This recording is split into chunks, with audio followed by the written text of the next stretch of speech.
Hello, welcome to another Purple Insider Extra from inside TCO Performance Center. Matthew Coller along with Sam Ekstrom. And Sam, at least at this moment as we're recording this, the Minnesota Vikings will play against the Chicago Bears on Monday night. And I'm hoping that it stays that way because we've already seen the NFL change games. So the Los Angeles Rams, they're going to play the Seattle Seahawks on Tuesday, as well as Philadelphia and Washington will also play on Tuesday. And this does impact the Vikings in a way because Los Angeles now has shorter rest coming to play the Vikings. Also, the Vikings will have to wait to see who wins between Philly and Washington. Washington had a COVID outbreak where Taylor Heineke ends up on the list.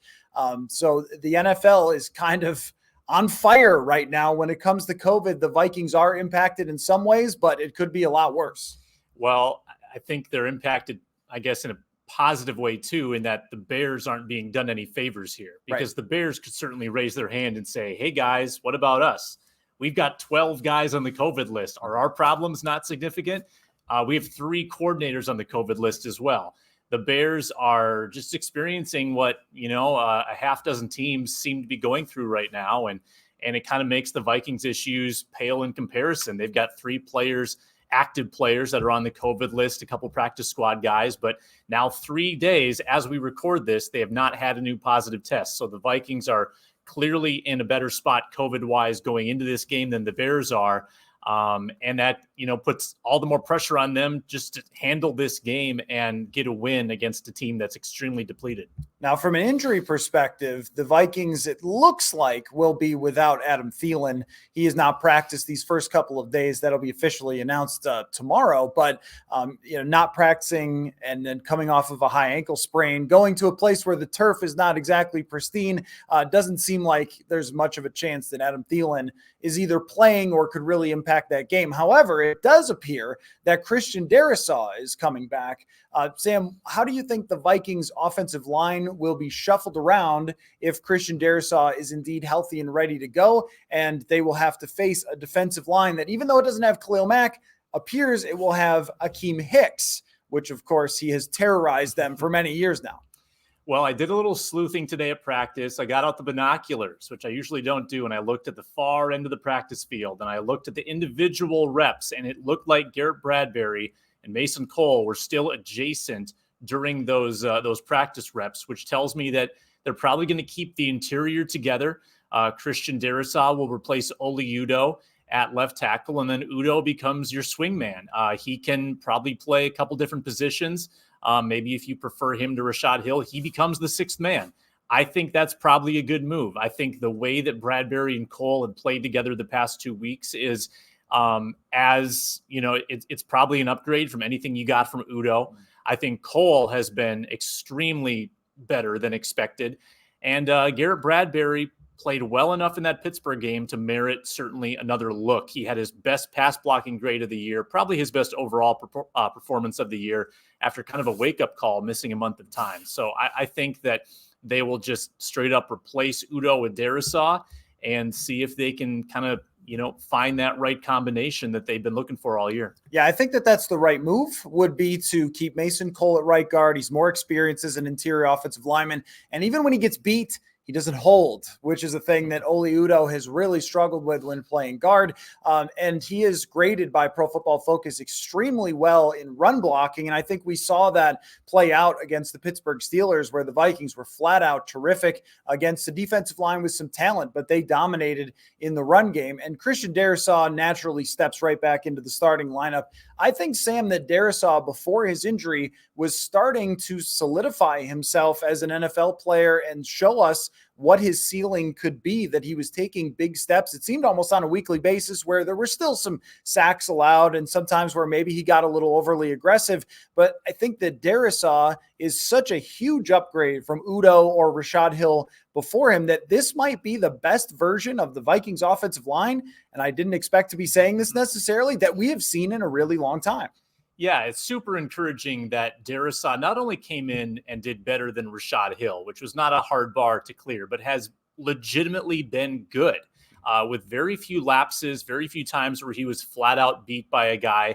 And with the way Mason Cole's playing, knock on wood, Garrett Bradbury can sort of bottle that last performance and do it again. Ezra Cleveland slowly, methodically moving up the rankings. I think he was in the top 30 now, which is in the top half of guards in the league. That's encouraging. And Brian O'Neill is solid. So I think you could talk yourself into all 5 of those pieces playing pretty good football right now.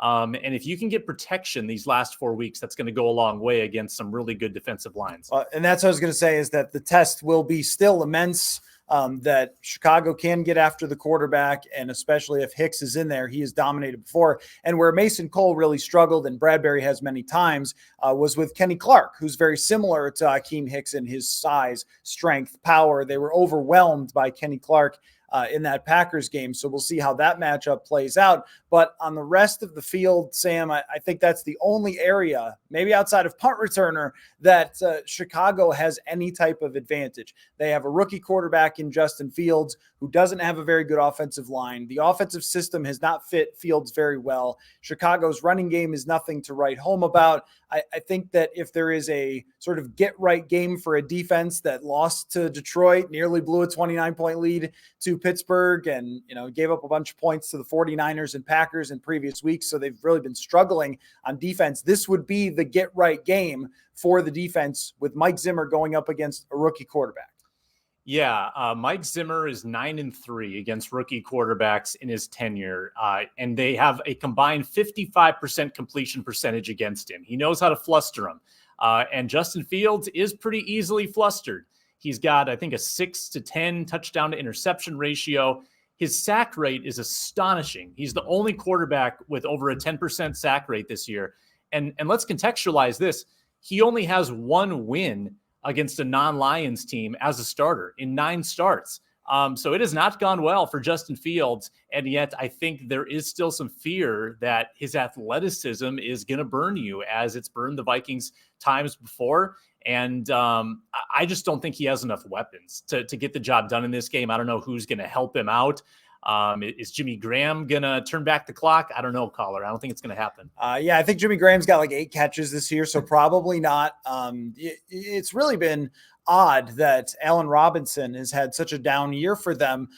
There was kind of a thought that if you pair young Justin Fields with Allen Robinson, who's a great receiver, that they would take off, and that just hasn't been the case. And it also seems like everyone's at the end of their rope with Matt Nagy in Chicago. There have been reports that he could be fired, and then you've seen kind of how much they've struggled. They had a good first half against Green Bay, completely fell apart in the second half of that game. I think that Justin Fields is not exactly in a horrible situation as Zach Wilson or as in Trevor Lawrence, but it's pretty close. I think that going into the season, there was expectations for Chicago to be kind of a middling team and compete right neck and neck with the Vikings. But it's turned out that the supporting cast for Justin Fields, and the Vikings can take advantage of this, has just been really poor. And that includes his coach. But I agree with you that in the back of Vikings fans' minds, I'm sure, is the thought that Justin Fields could take off at the worst time and make some play, and that if there's a game where he has a breakout, it's going to be against the Vikings, just because of how they generally play at Soldier Field. So I guess my question is, should Vikings fans be concerned that even though Justin Fields has a bad supporting cast and has not played well this year and is not good when he's blitzed or pressured, that this would be the game against this defense, which is ranked as one of the worst in the league, for him to have that breakout game? I think Vikings fans need to allow some room for Fields to look good at times in this game, right? Like, there might be a stretch where he does beat with his legs, lead some touchdown drives. I think that over 4 quarters, he is going to give you a couple. He's going to take a couple bad sacks. And the Vikings offense will need to show up and perform in this game. There's no reason they can't. It looks like they're going to have their most important offensive pieces, even without Thielen. They're still going to have Jefferson. Cook is healthy, full participant at practice. Cousins is intact. So they have what it takes to put up numbers against a Chicago defense, too, Coller, that is bad. And like the Vikings, trying to chase, I think, the late 2010s defense that was really good, and they're just not the same anymore. Mm-hmm. They've lost pieces. They have injury attrition. They are not what they used to be. I think they're 24th in defense, and there's no reason why the Vikings can't score on them Last year, they put up a lot of yards, but not a lot of points. They just got to convert in the red zone this time. If you score 24 or more, I think you're going to be okay. Right. And they had a couple of fumbles last year, the Vikings did, that killed drives where they were moving the ball. And with Dalvin Cook, he mentioned that it's not so much of a pain issue that he's dealing with the shoulder, that it's not really causing him pain when he's playing. Really, the only concern is re-injury, that if he takes the wrong kind of hit, it could be a problem for the rest of the season. But in terms of getting out there and playing, we saw last week that it did not hinder Dalvin Cook in the least. This time, it'll be Akiem Hicks again. Things might be a little tougher, but I just don't see anyone in that Bears secondary who's going to be able to slow down Justin Jefferson, especially since it seems like, and we haven't given a lot of credit to Clint Kubiak, but it seems like this adjustment has been helpful in terms of getting Jefferson the ball more on a weekly basis, getting him the number of targets that should correlate to a lot of success offensively.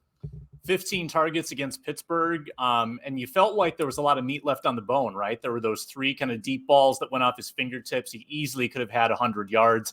And isn't it crazy, Coller, that despite some of the slow weeks where Jefferson didn't really get the ball much, he's had some drop problems at times, that he still could set the NFL record this week for most yards through 2 seasons. He could exceed last year's yardage total this week. He's going to exceed last year's reception total this week. This is altogether a better season for Justin Jefferson, and there's still 3 games left after the Bears game. He's going to put up some absurd numbers this year. Right. And think about the numbers that he put up last year without even starting the first 2 games. And so then, he's been the centerpiece of the offense from the very beginning this year. And I think it was fair for some people, and including Mike Zimmer, to say, hey, we got to throw the ball to Justin Jefferson all the time, every week, because nobody can stop this guy. And they deserve credit for implementing that and still finding a way, despite the fact that Adam Thielen has been banged up these last couple of weeks, to get the ball to Jefferson as much as they had. So that is always the key to every game plan for the Vikings, and more or less at Soldier Field, where points just don't get to be scored a lot of these games between the Vikings and the Bears. It would be, don't allow the big strip sack, don't allow the turnover. That seems to be especially important, even though the Vikings have a significant advantage, I think, roster-wise. Just the history of these 2 teams and the football games they play, I think, still says it's going to be fairly close, Sam. I don't know about you. Yeah, if you look at the trend, last 5 years at Soldier Field, the teams have combined for 33 points a game. I mean, that's 19-14. Like, that's the type of score that they've kind of posted on average. And I think you'd like to think that the Vikings can separate a little more in this game, but it's the 2021 Vikings. Nothing is unexpected. Nothing is off the table. But yeah, I would recommend don't get into a 4th quarter battle with Justin Fields, who is the type of quarterback that in a freelancing kind of situation or a come from behind situation might actually scare you a little bit. So the Vikings would do well to put this one away early and have the cliched television shot of Fields in one of those trench coats on the sideline shivering. That's what you want to see if you're a Vikings fan. And don't leave it to a kicker in Soldier Field. That would be some more advice there. But okay, so we'll be in Chicago on Monday night. Fingers crossed that everything goes down well, because otherwise we have to adjust flights and hotel rooms, and I don't want to do that. Nobody else wants this game to be changed for its timing either. So we'll be there in Chicago. Purple Insider podcast, purpleinsider.substack.com for our written work. And right here, make sure you push the subscribe button to get all of our coverage on Purple Insider. And we will see you from Chicago.